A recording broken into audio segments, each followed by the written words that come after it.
Welcome to another week of Experience Andy Weins Live. This is our opportunity every week to come together, share one idea, one thought. This whole adage of when two come together, one teaches and two learn. That's the whole goal here. Every week when I come out to do this show, it forces me, puts me in a position to come up with a new idea of what we're going to cover this week, and that gets me excited, and I'm thankful for the audience joining me along the way. As always, I start off every show with a moment of gratitude. This week, I'm thankful for Lynn Karazi, the gentleman I've known for a number of years, probably 6 years at this point. He's a fractional CFO, chief financial officer. His business is Clear Financial Outcomes, and that's what he delivers to his clients. We've known each other a number of years, and he approached me about 3 years ago and talked about writing a book together. And writing a book, he wanted to write a book. And then I wrote my book, came out about 2 years ago. And since then, he said, Andy, let's write a book together. So as of last week, we signed our contract. We are right in the throes of it. We wrote our outline. We wrote the back cover. And now we are starting next week, writing my next book, his first book, and we're writing it together. And it's all about numbers and making data-driven decisions. So I'm very thankful because it takes a lot for people that know each other socially through networking, passively through business, to make a choice to come together, put money, time, energy, effort on the line in order to produce something, especially of a creative nature where it's going to be a lot of work to get there, a lot of time put in. And I'm really excited to write this book with him. I'm excited to share my business knowledge of the financial data of your business and how small business owners can use that to leverage that information to create great businesses. So thankful for Lynn joining me on that journey. And I'm excited to write my next book. My first book has been an absolute joy to write. It's been a joy to talk about. It's been the base for everything I do here on Experience Andy Weins Live.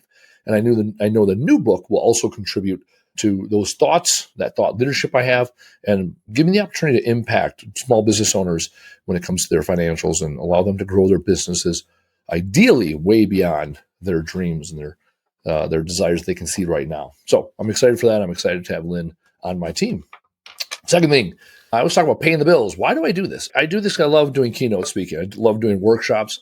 I was fortunate to join BMO Harris last week at a roundtable discussion when I was able to present a 25-minute version of the language of leaders. And so that's what I do. I work with business owners, sit with them in conference room and talk about the power of language, the way that leaders speak, and how that is all trainable and coachable. So for small businesses, large businesses, everything in between, we all have leaders in our organization. We all use vocabulary and language to drive our thoughts. Those thoughts drive our leadership styles to influence people. What are those right words? What is the language that leaders use? And so for people out there that have businesses, they want to empower their people, this is a great opportunity for me to come out to anywhere from 45 to 90 minutes to empower the leaders within your organization to take your organization where you want to see it to go. The whole key behind that is to no longer be the victim of your circumstance and to be the victor of your story. And that's what leaders do. All right, let's talk about what we're going to talk about this week. I talked about the 6 most powerful sentences, and I developed this about 3 or 4 months ago. And since then, I've really honed in on it. And now I'm even started training my ear to listen to these sentences. I am, I can, I feel, I know, I want, I will. And as I listen to people when they start these sentences, I believe everything they say after they start those sentences with those 2 words. It's when people start sentences with you, I'm automatically turned off. You make me feel this way. You did this to me. You are the reason. You are at fault. This is what you did. Eliminate the you. The other challenge I see is when people say I, and it's followed up with a less active word, a less informed word. And often that word is I think. People say, I think X, Y, Z. And all of a sudden I'm hearing limiting self-beliefs. I'm hearing assumptions. I'm hearing not a data-driven decision. Talking about my new book being based off of data. Or you go to the doctor, what happens? You go in and they get your vitals. Now they know they came upon a place of knowledge versus I think this is what you're suffering from. No, let's get the data behind it. It's not within your financials, within your business. I think we're doing well. What does your numbers say? And yet that's what people start sentences with. I thought he said that, or I thought he meant this. I think that's what she wants. I thought this about that thing. What do you know? That's the power here. The challenge with I think is a lot of your thoughts can be coming from a place of scarcity. They can be coming from that fear-based place in your brain. And all of a sudden you're conjuring up what you thought. So something I've been recently faced with somebody in my life is they're projecting their limiting beliefs on me. I thought you felt this way. Oh no, did you ask me? What did you do to obtain that information? I've also been working with somebody in my life who's been she's right in the middle of it, right in the thick of it. She's going through some stuff. And we had a wonderful conversation earlier today. And one of the challenges she said is, I thought this is what the other person wanted. And I think this is what I want. And yet, once she started to separate herself, I am, from I think, from those thoughts, and she starts to look at her own life and the decisions she made previously and her thoughts now, she steps back and says, hold on. Is that consistent with who I am? Is that thought consistent with how I feel? And all of a sudden, looking back, looking at herself, she's, oh, why am I thinking this way? What knowledge got me here today? And all too often, she was having self-limiting beliefs coming from that wounded inner child, coming from a place of scarcity. So she knows better. She's much more successful than she's acting because she's letting these toxic thoughts creep in. And often these thoughts are somebody else's thoughts. This is the way somebody else thinks about you, something they said about you. On all of those people, they really don't know you. They think they know you. They know parts and pieces of you. They really don't know you. And instead of owning who you are, you're taking this information from other places and you're starting to own it as it's your own. And so she's taken this upon herself to say, okay, hold on, this thought, is it valid? Is it rooted in truth? What is the truth within this thought? Question that. Next, where is this coming from? If in fact it is factually correct, where is it coming from? Who is the source? Before you say, I think, I know. What can you do to know the information is true? What do you know how do you determine that you know what you're talking about? What is the data?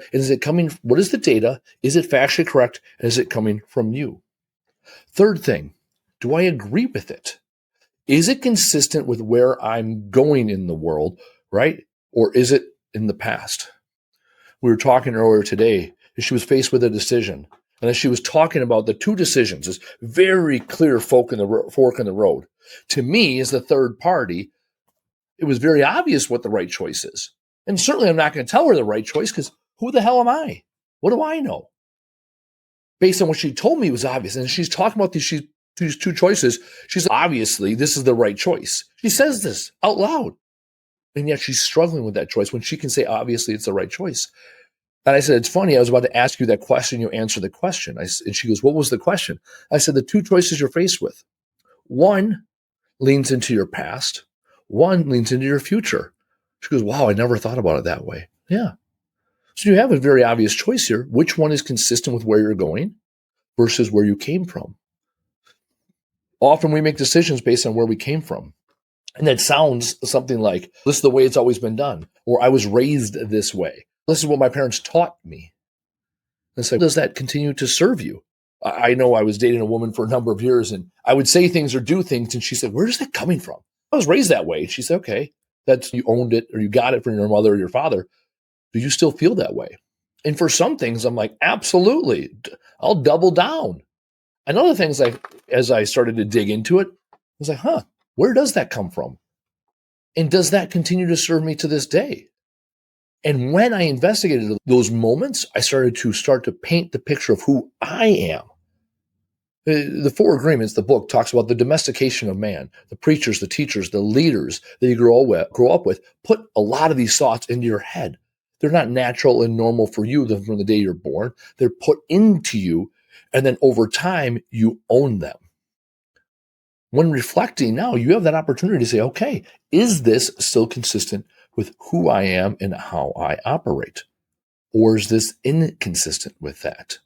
For example, my parents growing up, we weren't very close from a loving standpoint in our family. There was always food on the table. There was always a roof over our heads. We made it to church and we did the family things. We weren't an overly loving family, an affectionate family, for example. And then when I became a father, I knew that cuddling on the couch and watching movies together and reading books, that was important to me. So even though I wasn't raised that way, I knew that was important to me. So I could take what I learned from others and how I grew up, and I can still choose to say, okay, I know this is who I am. Going back to the 6 most powerful statements, I want this. So I can say, I know I wasn't raised this way, right? And this is what I want in my own life.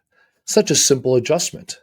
And there's other aspects when it came to the way I was raised, where absolutely that's the way I was raised. I agree with it, and now I own it. I no longer use this excuse of, "Oh, I thought this is the way everybody did it," or "This is the way I was raised." No, I will do that. So one of the things I'm very proud of on our family that we were raised on is apologies.